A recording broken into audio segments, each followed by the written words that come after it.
Bem, bom dia a todos. É sempre muito bom encontrá-los. Ailson, Alexandre, Ana Beatriz, Ana Júlia, Aninha, Anne, Cássio, Stephanie, Felipe, Fernanda, Júlio, Larissa. Tudo bom, Laricinha? Larissa Oliveira, Leandra, Lívia, Lucas, Marcelo, Maria, Ravena, Igor. Queria agradecer àqueles que acompanharam o evento de sexta-feira. Vi que muitos de vocês acompanharam, fico muito feliz. Espero que tenham gostado. Né? A gente preparou com muito carinho aquele evento. Então, fica aí meu agradecimento imenso a todos que fizeram parte e que acompanharam o evento. Tá bom?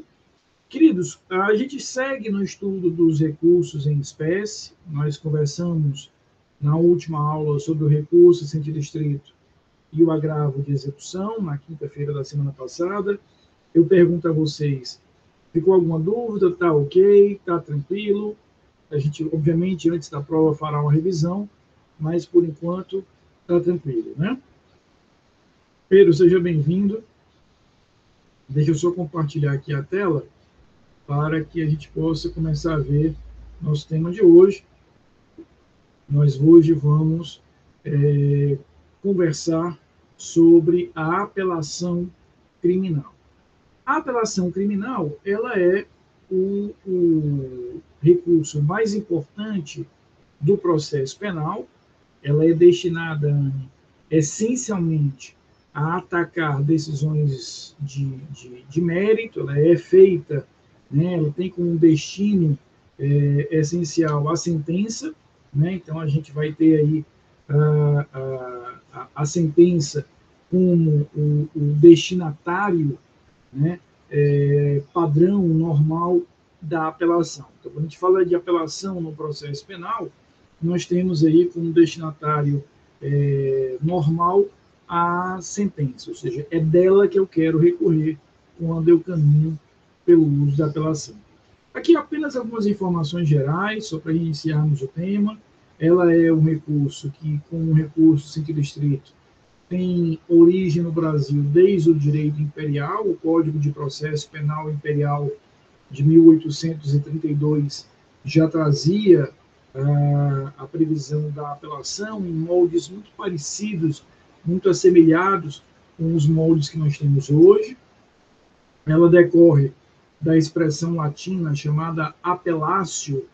Então, ela tem aí uma expressão latina chamada appelatio, tanto é que vocês também encontram lá no processo civil o recurso assemelhado a esse, com a mesma linguagem de apelação. Como eu disse, ela tem como objetivo principal o enfrentamento das sentenças, das decisões meritórias, ou seja, finalizou o processo no primeiro grau, encerramos o processo no primeiro grau, esgotamos o processo no primeiro grau, a apelação é feita para efetivamente ser o recurso mais adequado para aquela determinada situação.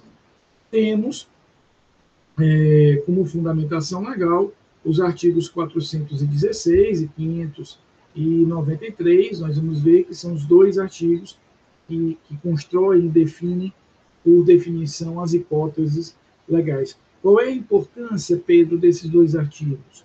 É que quando eu quero utilizar a apelação, se eu pretendo utilizar a apelação, para que eu saiba se é ou não viável o uso desse recurso, devo ir ao 416, devo ir ao 593. Ou seja, esses dois artigos são os artigos que definem em que situações, em que hipóteses iremos trabalhar com o recurso de apelação. Então, esses dois recursos, ou melhor, esses dois artigos, definem aí exatamente as situações nas quais a gente vai trabalhar com esses recursos. Ela tanto serve para análises de fato como de direito. Isso aqui é importante porque na próxima semana nós vamos estudar o recurso especial e o recurso extraordinário, que são recursos constitucionais, e nós vamos estudá-los sobre o olhar do direito processual penal. Então, na próxima semana, a gente vai conversar sobre o recurso especial e sobre o recurso extraordinário, ou seja, recursos que eu vou encaminhar para o STJ e para o STF, e nós vamos ver que esses recursos são recursos que discutem apenas questões de direito. Então, deixa eu explicar melhor isso. Os recursos que nós vamos ver na semana que vem é o recurso especial, dirigido ao Superior Tribunal de Justiça, e o recurso extraordinário, dirigido ao Supremo Tribunal Federal. Esses dois recursos são recursos que apresentam um limite na matéria que eu irei discutir. Quando eu apresento um recurso especial, quando eu apresento um recurso extraordinário, repito, mirando os tribunais superiores, eu estou discutindo apenas questões de direito. Eu não discuto mais, Aninha, Alexandre e Pedro, fato. O fato, quando chega no STJ, o fato, quando chega no STF, ele chega cristalizado, definido. A súmula 7, por exemplo, do STJ, materializa esse entendimento, dizendo: se eu tiver que fazer análise de prova, se eu tiver que fazer análise de fato, o recurso especial sequer conhecido será. Então, quando eu ultrapasso essa fronteira e chego nos tribunais superiores, a discussão é meramente de direito. Porém, a apelação, recurso destinado ao segundo grau de jurisdição, portanto, toda e qualquer apelação, ela é utilizada contra uma decisão de primeiro grau e julgada por um juízo de segundo grau. Então, Edmo, seja bem-vindo. Nós temos na apelação, portanto, sempre o recurso contra uma decisão de primeiro grau que será julgada pelo Tribunal de segundo grau, o Tribunal Regional Federal ou o Tribunal de Justiça. E ela admite questões de fato e de direito. Em outras palavras, quando eu estou usando a apelação, eu ainda posso discutir, Lucas e Larissa, se foram 4 facadas ou 5 facadas, se o furto foi de 10 mil reais ou de 15 mil reais, ou seja, as circunstâncias do fato, do evento, elas ainda podem ser discutidas no segundo grau, ou seja, quando esse recurso chega no segundo grau, eu ainda estou discutindo, eu ainda estou avaliando se aquela determinada matéria, insisto, foi daquela maneira ou não que aquele fato aconteceu. Então, aqui a gente vai discutir tanto questões de fato como questões de direito. Na hora que a gente chegar na semana que vem, a gente for falar de tribunais superiores, aí a questão de fato já está resolvida. O trabalho do STJ e do STF é apenas verificar se o direito foi corretamente aplicado àquela determinada situação fática. Lucas, pode perguntar aqui. Pronto, professor. Eu queria saber o seguinte: existe alguma situação em que, vamos dizer assim, o caso chega aos tribunais superiores, STJ ou STF, e a questão de fato ainda vai poder ser analisada ou não? Não. O que pode acontecer, aí seria uma via oblíqua, uma via indireta, Lucas, imagina que a decisão do STJ ou do STF anule o processo de forma plena, devolvendo a jurisdição lá para o primeiro grau. E aí não é que o STJ ou o STF analisarão o fato. Eles estão anulando o processo está voltando para o primeiro grau, e aí permitindo uma rediscussão sobre o fato. Ou seja, é uma via oblíqua, porque ele próprio, o STJ, não vai discutir o fato. Mas, por uma questão de direito, ao anular aquele processo, ele acaba criando condições para que haja efetivamente o primeiro grau revendo, rediscutindo essa determinada matéria. Tá? A apelação, em regra, é um recurso de motivação livre. O que significa ser um recurso de motivação livre? Para que eu apresente esse recurso, basta a sucumbência. Ou seja, basta eu ter perdido o processo. Basta que eu não tenha ganho o processo. A sucumbência, ter perdido esse processo, representa o elemento central para que eu possa apresentar aqui o recurso de apelação. Eu não preciso demonstrar o preenchimento de algum requisito específico. Aqui, só para a gente constar, eu posso classificar os recursos de recurso de motivação livre e recurso de motivação vinculada. Qual é a diferença? Os recursos de motivação livre são recursos que o que me habilita a apresentar aquele recurso é apenas e tão somente a sucumbência. No português, mais claro, que uma aula em novembro exige. Eu perdi o processo. Então, quando aquele recurso é um recurso de motivação livre, basta eu ter perdido para que eu possa apresentar. Tá? Exemplo disso, os recursos que nós estudamos a semana passada, recurso em sentido estrito e o agravo de execução, e a apelação. Existem recursos, está certo, Levi, está certo, querido. Existem recursos chamados recursos de motivação vinculada. O que são os recursos de motivação vinculada? São aqueles recursos que, para que eu os utilize, a sucumbência não é suficiente. Ou seja, não basta eu ter perdido efetivamente aquele processo. Eu preciso ter um algo a mais. Por exemplo, o recurso especial e o recurso extraordinário. Por exemplo, o recurso ordinário, como lembra o Cássio. Então, quando eu apresento um recurso extraordinário, a gente vai falar muito disso na semana que vem, eu preciso demonstrar ao STF que, fora ter perdido, fora ser sucumbente, eu também tenho ali, naquele caso, uma ofensa à Constituição Federal. Então, a Constituição Federal, ela representará ali um requisito específico. Em português, para que eu possa levar um recurso ao STF, ter perdido não resolve, não é suficiente. Eu preciso demonstrar que, fora ter perdido, eu tive também uma ofensa à Constituição Federal. É o que acontece, a gente vai ver daqui a pouquinho, na apelação do júri. No caso da apelação do júri, não basta você ter perdido, você precisa ter, como a gente vai ver daqui a pouco, alguns requisitos a mais. E os efeitos são efeitos bastante variados. Veja só, o procedimento de utilização do recurso de apelação, Lucas, é muito mais simples do que aquele que nós vimos na semana passada.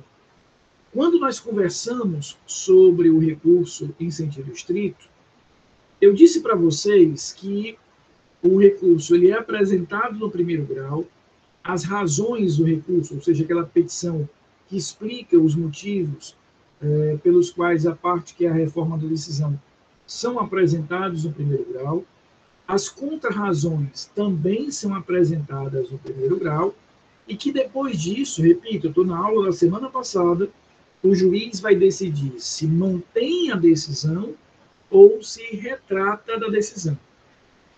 O rito da apelação é mais simples. Por quê? Porque não existe na apelação, anotem isso, não existe na apelação o chamado efeito regressivo, ou seja, aquela possibilidade, Anne, do juiz se retratar, aquela possibilidade do juiz reavaliar a sua decisão.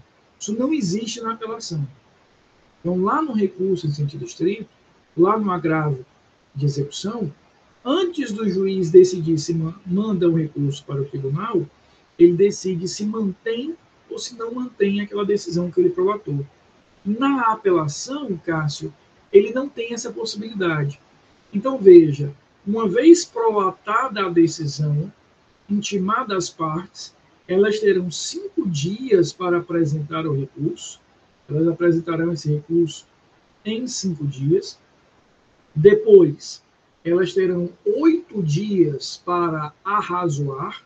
Elas irão apresentar aí as razões em 8 dias. E depois, a parte contrária, terá 8 dias para contrarrazoar. Então, ela vai apresentar o recurso em 5 dias, é aquela petição simples que nós já conversamos na semana passada, Veja que é o mesmo prazo do recurso sem restrito, é o mesmo prazo do agravo de execução, 5 dias. Depois, eu tenho 8 dias para arrazoar, 8 dias para apresentar as razões do meu recurso, e a parte contrária tem 8 dias para contra-razoar. Então, 5 dias para recorrer, 8 dias para arrazoar, 8 dias para contra-razoar. E aí, o juiz de primeiro grau encaminhará esse recurso para o tribunal, quer seja o Tribunal de Justiça, no caso da Justiça Estadual, quer seja o Tribunal Regional Federal, no caso da Justiça Federal. Então, veja que a gente tem uma dinâmica mais simples. A parte apresenta em 5 dias o seu recurso, se apresentar, né, ou seja, se recorrer, ela terá 8 dias para arrazoar, depois a outra parte terá 8 dias para contra-razoar, e aí o juiz vai encaminhar esse recurso para que o juízo de segundo grau, o juízo ad quem, quer seja o Tribunal de Justiça, quer seja o Tribunal Regional Federal, aí sim processem e julguem aquela determinada apelação. O juiz de primeiro grau, ele faz aqui uma análise de admissibilidade, mas lembrando que a palavra final sobre o juízo de admissibilidade é do tribunal. Então, cabe ao TRF ou ao TJ fazerem efetivamente essa análise de admissibilidade ao final do momento em que eles forem julgar o recurso. Ou seja, o juiz faz essa análise, mas quem dá a palavra final aqui, digamos assim, é realmente o tribunal que julgar aquele determinado processo. Tá? É ele que vai decidir sobre essa determinada questão. Exatamente. A análise dele é apenas verificar os aspectos formais, né, se aqueles elementos formais estão presentes, encaminhar isso para o Tribunal de Justiça ou para o TRF. Então, a regra, entenda o que eu vou dizer agora, a regra é que o recurso, a petição de recurso, as razões e as contra-razões são apresentadas no juízo de primeiro grau. Essa é a regra. Então, a petição de recurso, as razões e as contra-razões são apresentadas no juízo de primeiro grau. Agora, vejam só, o artigo 600, no seu parágrafo 4º, o artigo 600 do Código de Processo Penal, no seu parágrafo 4º, ele diz o seguinte: se o apelante declarar na petição ou termo, ou seja, aqui, na petição de recurso, ao interpor a apelação, que deseja arrazoar na superior instância, leia-se Tribunal de Justiça e TRF, serão os autos remetidos ao tribunal ad quem, leia-se Tribunal de Justiça ou TRF, onde será aberta vista às partes, observados os prazos legais, notificadas as partes pela publicação oficial. O que ele está me dizendo? A regra, o padrão, é que eu apresente a petição de recurso, as razões e as contra-razões no primeiro grau. A regra é que a petição de recurso, as razões e as contra-razões sejam apresentadas no primeiro grau. Agora, o apelante, se desejar, é uma vontade dele, é uma liberalidade dele, ele poderá apresentar no pedido de recurso a possibilidade de arrazoar no segundo grau. Tá? Então, ele apresenta a apelação no primeiro grau, em 5 dias, e diz lá, juiz, eu quero apresentar as minhas razões diretamente no Tribunal de Justiça. Aí o que é que o juiz faz? Essa petição de recurso, ele já encaminha para o Tribunal de Justiça. E será o Tribunal de Justiça que irá intimar para que aquela parte, dentro dos mesmos 8 dias, apresente as razões, dentro dos 8 dias, a outra parte apresente as contrarrazões. Estou explicando de uma outra maneira. Quando eu apresento a minha petição de apelação, eu sempre apresentarei no primeiro grau, nesse prazo de 5 dias. Se eu nada falo sobre as razões, se eu não falar nada sobre a apresentação das razões, automaticamente nós aplicaremos a regra. Qual é a regra? Vou apresentar em 8 dias as razões no primeiro grau, no juiz de primeiro grau, e em 8 dias as contrarrazões no juiz de primeiro grau. Se a parte quiser apelar, se a parte desejar apelar, ela apelou, e se ela quiser que as razões dela sejam protocoladas só lá perante o tribunal, ela vai precisar dizer ao juiz isso. Aí o juiz diz, tudo bem, eu não vou nem pedir as razões agora, eu vou mandar logo o recurso para o tribunal. Em chegando no tribunal, o tribunal vai apreciar aquela determinada matéria e vai mandar que você apresente já lá, protocole lá, as razões em 8 dias. A pergunta do Lucas é muito interessante para a gente poder separar claramente aqui duas coisas. O prazo para a apelação no processo penal é de 5 dias. 5 dias a contar da ciência da decisão. Se a parte apelar, aí ela ganhará um outro prazo de 8 dias para a apresentação das razões. Então, em 5 dias, ela vai simplesmente apresentar uma petição dizendo estou apelando. Em apelando, ou seja, no momento que ela recorrer, ela ganha mais 8 dias para apresentar as razões. Como eu falei semana passada, aquela petição mais extensa, onde eu irei apresentar ali os motivos pelos quais aquela decisão deve ser reformada. Então, eu tenho 5 dias para recorrer. Se eu recorrer, aí eu ganho mais um prazo adicional de 8 dias para apresentar as minhas razões. É diferente do modelo do processo civil. É diferente do modelo do processo civil, em que eu tenho 15 dias para apresentar a petição de recurso mais as razões. Então, no processo civil, essas duas petições aqui, elas têm um prazo único. Então, eu tenho 15 dias, lá no processo civil, contados dias úteis, para que eu possa apresentar o meu recurso e para que eu possa, junto com ele, apresentar as razões. O processo penal é diferente. Eu te intimei da decisão. Da data em que você for intimado, começa a correr o prazo de 5 dias. Lembrando da contagem de prazos do processo penal. Ela começa no dia útil, mas depois segue direto. Então, eu tenho 5 dias para apresentar a minha petição de recurso.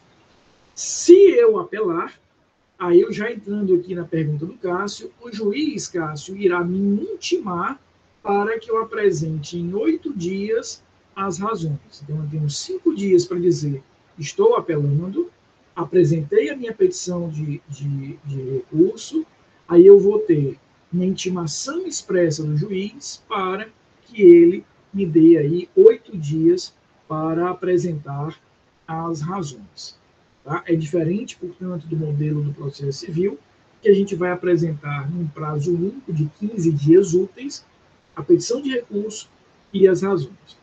O Ailson pergunta o seguinte, professor, se quiser apresentar as razões junto com o termo é possível, sem problemas, Ailson. O que nós vamos chamar, só para vocês lembrarem, de razões prematuras.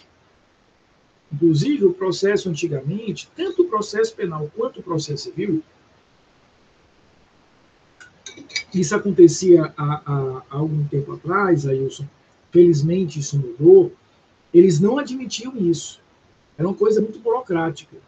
Eu tinha que apresentar o meu pedido de apelação, Aí eu tinha que esperar o juiz me intimar para apresentar as razões. Eu cheguei a ver, Ailson, algum tempo atrás, decisões de juízes que diziam assim: desentranhe-se as razões e intime-se para que ele apresente as razões. Olha a loucura. Né? Ele estava mandando tirar uma peça e, ao mesmo tempo, estava mandando intimar a parte para apresentar aquela peça que ele estava retirando do processo. Só perda tempo. Então, não há nenhum problema que hoje, junto com a petição de recurso, eu já apresente as minhas razões. E se os processos, Ailson, não são de grande complexidade, acaba sendo recorrente. Não é tão raro você ver a parte, junto com a petição de recurso, já apresentar as razões, até para ela se livrar, digamos assim, daquele prazo. Né? Muitas vezes ela já está trabalhando no processo, já está ali com os argumentos na cabeça, não há problema nenhum. Agora, veja, a regra é 5 dias para apelar, 8 para arrazoar. Quer dizer, que se ela não apresentar junto com a petição, ela não perdeu nada, ela será intimada pelo juiz para fazer essa apresentação. Tá claro? Até aqui tá ok? Posso seguir em frente? Nós vamos começar a ver agora as hipóteses de cabimento do recurso de apelação. Tá? Eu não tenho pretensão de esgotar isso hoje. Realmente não tenho pretensão da gente esgotar isso hoje. Eu vou reservar a próxima aula, dentro do meu planejamento, já estava definido, para que nós possamos, na próxima aula, falar especificamente da apelação no júri. Então, nós vamos ver agora as hipóteses de cabimento da apelação. Essas hipóteses, como eu falei para vocês agora há pouco, estão descritas nos artigos 416 e 593. 416 e 593.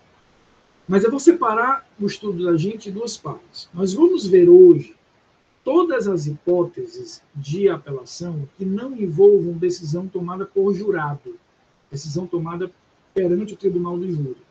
Na terça-feira, a gente conversa sobre a apelação especificamente no júri. Por quê? Porque ela tem algumas características específicas, consequências diferenciadas, eu prefiro que a gente veja isso em duas aulas para que fique bem claro. Então, nós temos 2 artigos que definem, que descrevem as hipóteses de cabimento da apelação. Então, eu queria afirmar com vocês agora algumas premissas para a gente não esquecer mais. Primeiro, a apelação é um recurso que sempre vai atacar, sempre vai desafiar uma decisão tomada no primeiro grau, e o mérito da apelação sempre será julgado pelo segundo grau. Isso não muda. A apelação é um recurso contra uma decisão de primeiro grau e que será julgada no mérito no segundo grau. Outra coisa que eu quero fixar como premissa essencial para a gente. Os recursos de apelação serão utilizados nas hipóteses descritas no artigo 416 e 593. Então, Lucas, na hora que eu quero saber, Ailson, se eu posso ou não posso usar a apelação, lembrando que ela sempre vai atacar apenas decisões do primeiro grau, o que eu faço? Eu vou no artigo 416, eu vou no artigo 593. Acabou. Tá? O que nos diz o artigo 416? Ele diz o seguinte: contra a sentença de impronúncia ou de absolvição sumária, caberá apelação. E aí eu queria relembrar aqui, por isso que eu, de propósito, coloquei aqui no slide, aquelas decisões, vejam só, tomadas no final da primeira fase. Aquelas decisões que são tomadas no final da primeira fase do júri. Então, nós temos aqui, no final da primeira fase do júri,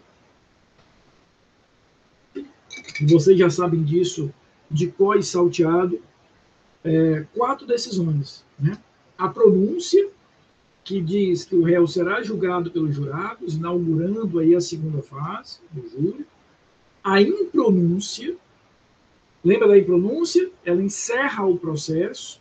Eu não tenho comprovação de materialidade ou não tenho indício de autoria, ela encerra o processo. acaba o processo, e ela tem uma característica importante. Qual é a característica da impronúncia? Ela faz coisa julgada só no plano formal. A impronúncia não faz coisa julgada no plano material.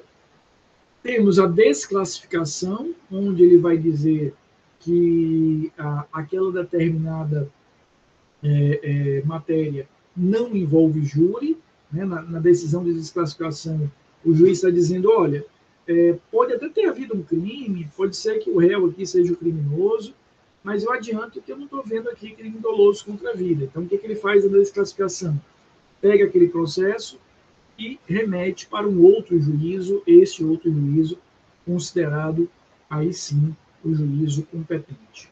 E temos a absolvição sumária, naqueles termos do artigo 415, onde o juiz entende que tem a certeza, tem as provas suficientes para declarar ali a existência de um dos elementos da absolvição. Eu vou perguntar de novo, vocês estão bem lembrados dessas 4 decisões, né? Então, quando a gente fala de pronúncia, nós estamos falando de decisões interlocutórias, ela não é uma sentença. Quando a gente fala de impronúncia, aí eu estou falando de uma sentença, mas que é uma sentença especial, porque ela não julga mérito, ela julga apenas a ideia de que eu estou encerrando o processo e ela faz coisa julgada só formal. A desclassificação, que apenas remete o processo para um outro juízo por entender que não há crime doloso contra a vida. E aí, quando a gente fala de absolvição sumária, a gente está falando de sentença. Então, perceba que a apelação no artigo 416 está me dizendo o seguinte: se no final da primeira fase do júri o juiz prolata uma sentença, leia-se, impronúncia e a absolvição sumária, caberá a apelação. Porém, se a decisão do juiz, ao finalizar a primeira fase, for de pronúncia ou de desclassificação, neste caso, aí caberá o recurso em sentido estrito que nós conversamos na última aula. Então, deixa eu explicar isso de uma outra forma. Você já me conhece bem, sabe que eu gosto de explicar de mais de uma forma diferente, para eu ter certeza que consegui explicar satisfatoriamente a vocês.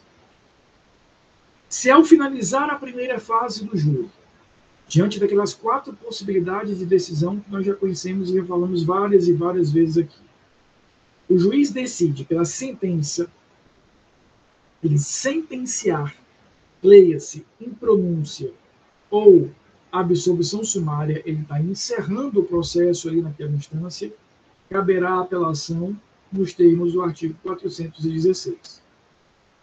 No entanto, se a decisão que ele tomar for uma decisão interlocutória, leia-se, pronúncia, que inaugura, que inicia a segunda etapa, a segunda fase do júri, que vai terminar lá com a sessão de julgamento pelos jurados, ou a desclassificação, em que ele reconhece que não há um crime doloso contra a vida e remete a um juízo competente, o recurso cabível será o recurso em sentido estrito, por nós estudado na semana passada, com base no artigo 581, inciso 4º e inciso 2º.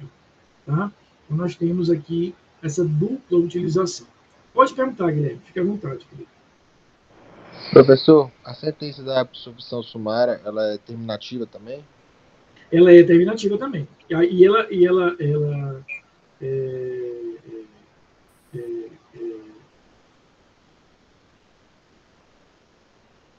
ela, desculpe, só porque eu vou participar de uma banca de doutorado agora daqui a pouquinho, eu estou só confirmando aqui que acabaram de me enviar o link de acesso, me perdoe. Guilherme, ela é terminativa, né? Ela é terminativa, mas é uma terminativa com mérito, porque ela está absolvendo. É diferente da terminativa em pronúncia, ela é uma terminativa sem mérito. Ela encerra o processo, mas ela não esgotou, ela não enfrentou mérito. Tá? Então, diga, Guilherme, pode perguntar aqui. Eu ia perguntar se, então, você não pode entrar com a nova denúncia da absolvição sumária. Não. Se você não concordar com ela, qual é o caminho? A apelação. Né? Então, se o juiz absolveu sumariamente, e eu entendo que aquela decisão do juiz está errada, ela está equivocada, e o caminho que eu tenho é realmente apresentar a apelação. Né? Esse é o caminho regular que você tem dentro desse contexto. Tá? Mas, esticando um pouco a tua pergunta, se houver o trânsito em julgado da sentença de absolvição sumária, acabou. Eu não tenho mais como ter uma nova investigação, uma nova ação, um novo processo em relação àquilo. Então, no momento em que essa absolvição sumária transitar em julgado, cristaliza-se a coisa julgada formal e material. Ela é uma absolvição como qualquer outra. Eu só poderia trabalhar com algum tipo de modificação dessa absolvição sumária, e aí isso são cenas dos próximos capítulos, com a hipótese da revisão criminal. Né? Seria o único caminho que nós teríamos aí para trabalhar com a revisão disso. Né? Queridos, essas hipóteses do 416 estão tranquilas, posso avançar, ou seja, resumindo, as 4 decisões do final da primeira fase são recorríveis. 2 por apelação, 2 por recurso em sentido estrito. As outras hipóteses de cabimento estão no artigo 593. E aí nós vamos dividir o estudo agora em 2 partes. Na aula de hoje, nós vamos ver os incisos 1º e 2º do 593. Terça-feira, nós vamos conversar sobre o inciso 3º do 593. Rafael, o que o inciso 3º tem de tão diferente a justificar que você use isso para uma aula própria? Veja, aqui eu estou usando a apelação para decisões do tribunal do júri, pelas decisões tomadas pelos jurados, portanto, dotadas de soberania. Então, na próxima terça-feira, a gente for estudar aqui a apelação do inciso 3º, aí nós vamos ver quais são os alcances da apelação quando a gente trabalha com apelação no júri. Em português, claro, o que é que eu posso pedir quando eu estiver atacando por recurso uma decisão que foi tomada pelos jurados? É isso que a gente vai conversar na próxima terça-feira. Hoje, eu quero me concentrar nas 2 primeiras hipóteses, nos 2 primeiros incisos. Tá? Queridos, esses 2 incisos não são difíceis, na verdade são facílimos, mas eles apresentam uma redação escrita lá na década de 1940. Ele não sofreu alteração nesses 70 anos. E isso nos exige, Lucas, Ailson, Fernandinha, Larissa, um esforço de interpretação. Veja o que nos diz aqui o 593. Caberá apelação no prazo de 5 dias, isso a gente já sabe. Inciso 1º. Das sentenças definitivas de condenação ou absolvição proferidas por juiz singular. Vamos começar de trás para frente. Quando ele fala aqui em juiz singular, ele está nos lembrando que no processo penal, o primeiro grau é dividido em 2 tipos de juízos. Ou seja, quem condena ou absolve no primeiro grau no processo penal pode ser o juiz singular ou pode ser o júri. Ou seja, há casos. Quais casos, Rafael? Crime doloso contra a vida, que quem vai julgar, condenando ou absolvendo é o tribunal do júri. E eles estão aqui no inciso 3º. Todos os outros processos que não envolvam crimes dolosos contra a vida são de competência do juiz singular. Então veja que ele aqui no inciso 1º, ele faz essa separação. Ele diz, olha, se quem está julgando é o juiz singular, o teu espaço é o inciso 1º. Se quem está julgando é o júri, o teu espaço é o inciso 3º. Então ele faz aqui uma separação nesse contexto. Então leia juiz singular, como aquelas decisões tomadas por quem não é um júri. Furto, roubo, crimes contra a administração pública, crimes contra a dignidade sexual, lesão corporal, homicídio culposo, e aí o céu é o limite. Tá? Cuidado com essa palavrinha aqui, ó, essa aqui. Se eu perguntasse para vocês, Guilherme, Lucas, Pedro, o que vocês entendem por decisão definitiva, por sentença definitiva? Quando tem julgamento de mérito. E que mais? E a decisão definitiva? Você escuta e traduz isso na sua cabeça como? Que ela transitou em julgado. Ou não é? Rapaz, o cara está condenado definitivamente. Houve a decisão definitiva.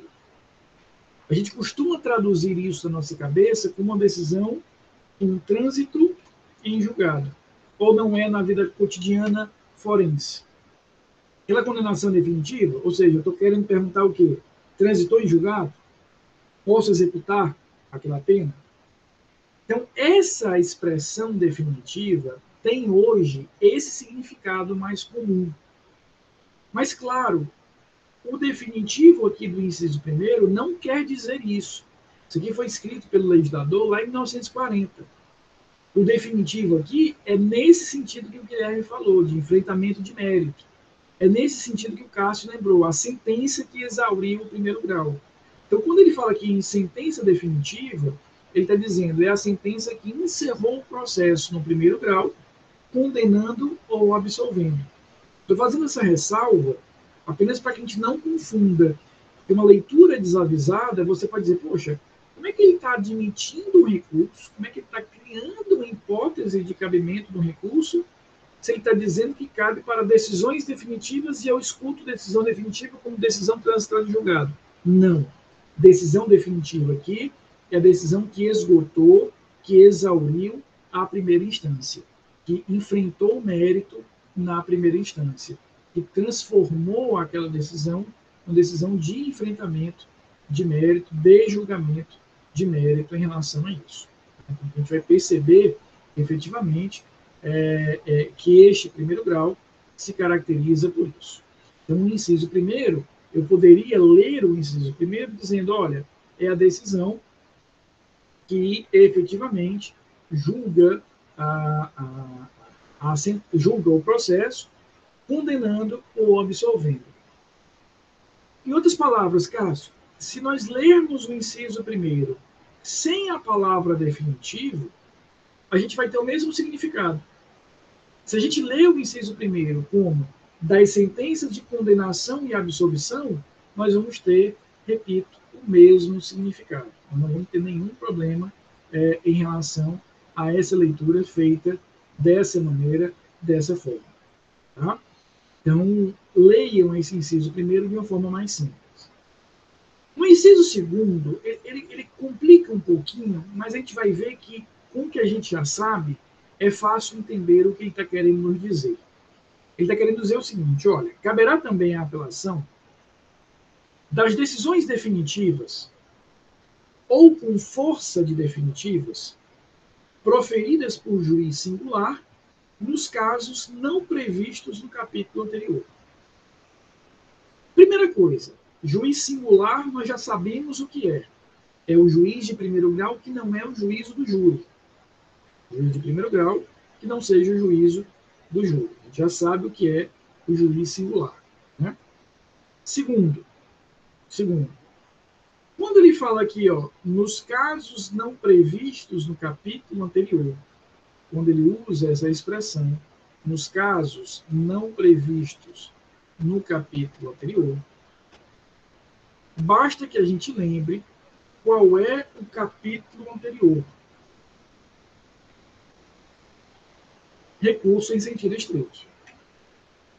Ou seja, o que ele está me dizendo? Ele está dizendo, olha, lá nas hipóteses do 581, existem decisões definitivas e decisões com força de definitivo.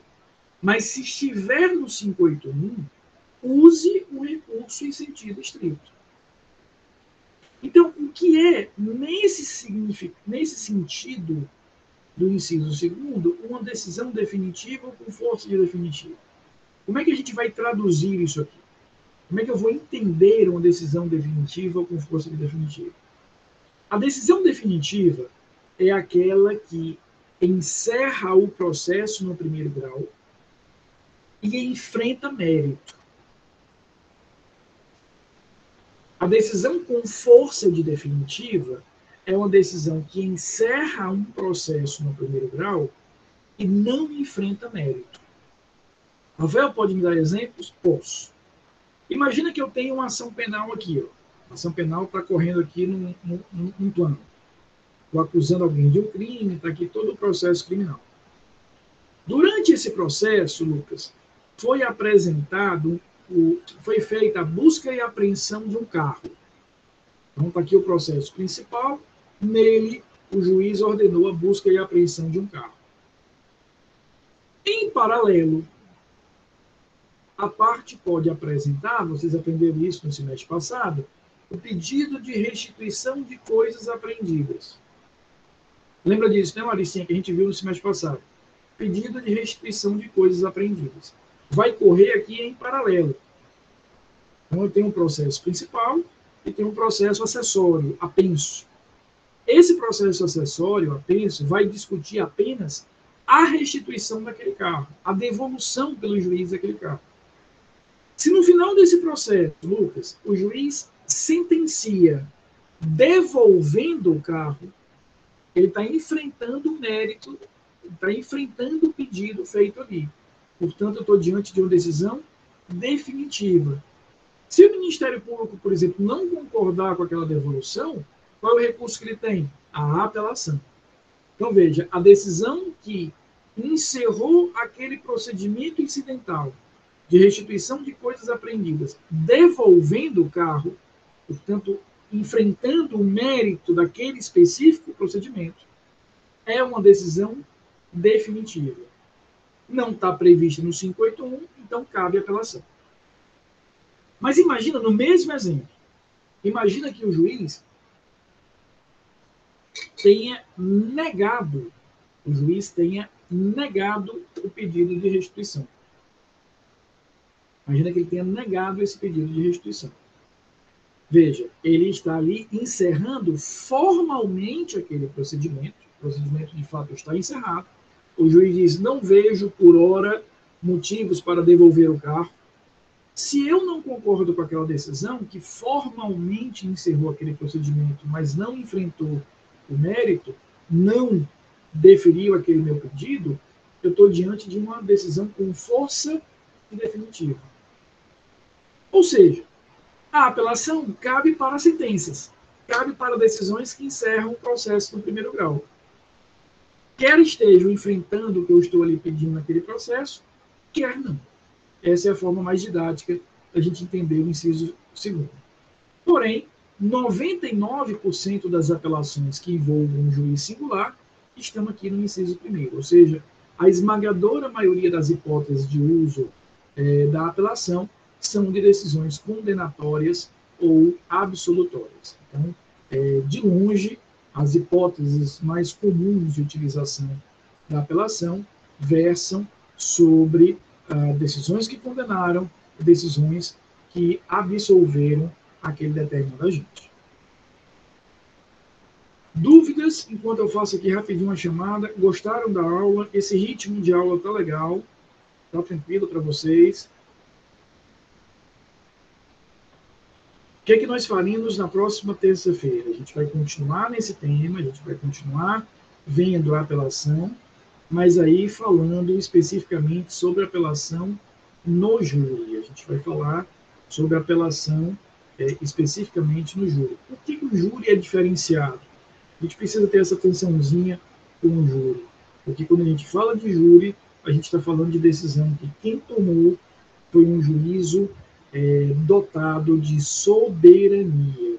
E aí, soberano é aquele que decide do jeito que ele quer, sem muitos limites, sem muitas restrições, daí porque eu preciso ter efetivamente uma maior atenção em relação às decisões tomadas pelo júri.